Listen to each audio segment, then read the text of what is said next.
Pemanfaatan air tanah dalam memenuhi kebutuhan dasar rumah tangga dibebaskan dari wajib pajak, berbeda dengan pemanfaatan air tanah untuk kepentingan usaha atau komersil.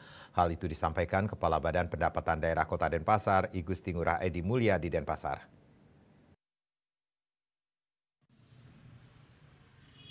Ditambahkan I Gusti Ngurah Edi Mulya dalam struktur pajak daerah kabupaten kota, khusus Kota Denpasar mengelola 9 pajak daerah yang salah satunya pajak air tanah. Sesuai dengan Undang-Undang Nomor 1 Tahun 2022 tentang hubungan keuangan pemerintah pusat dan daerah, salah satunya pajak air tanah adalah pajak yang bersumber dari pemanfaatan air tanah oleh masyarakat yang digunakan untuk kepentingan dunia usaha atau komersil. Artinya semua menjadi calon wajib pajak air tanah, sedangkan penggunaan air tanah untuk kebutuhan dasar rumah tangga dibebaskan dari pajak.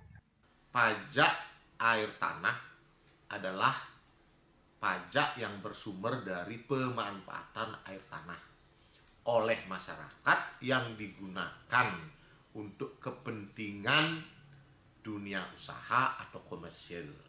Artinya, semua pemanfaatan air tanah yang dimanfaatkan untuk kepentingan komersil maka menjadi calon wajib pajak air tanah. Dikecualikan dari pemanfaatan air tanah dari pajak adalah penggunaan air tanah untuk kebutuhan dasar rumah tangga. Oleh karena demikian, bila masyarakat memanfaatkan air tanah untuk kepentingan dasar rumah tangga, artinya dibebaskan dari pajak daerah.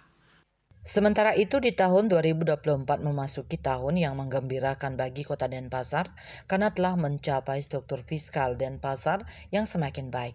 Pencapaian target pajak daerah yang awalnya 1,1 triliun rupiah namun tercapai 1,3 triliun rupiah lebih, dan hal ini capaian untuk pertama kalinya.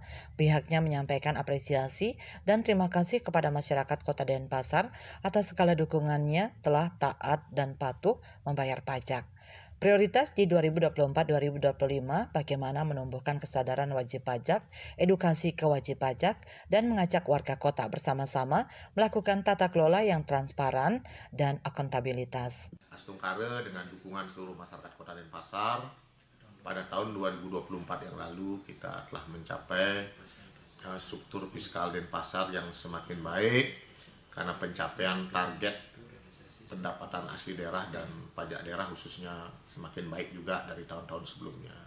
Sehingga target yang kita canangkan 1,1 triliun rupiah dalam target pajak daerah tercapai astungkare pada angka 1,3 triliun rupiah lebih. Salah satu digitalisasi dilakukan Kota Denpasar untuk meningkatkan target pajak dengan melakukan pemasangan alat rekam di kasir pada rumah makan, restoran, hotel maupun lainnya yang tersambung dengan dashboard Badan Pendapatan Daerah Kota Denpasar, sehingga mampu memantau perjalanan real setiap harinya yang akan dijadikan data pembanding di saat wajib pajak melakukan pelaporan. Berbagai upaya yang kita lakukan di Badan Pendapatan Daerah Kota Denpasar untuk meningkatkan target-target pajak yang sudah ditetapkan adalah salah satunya adalah melalui digitalisasi.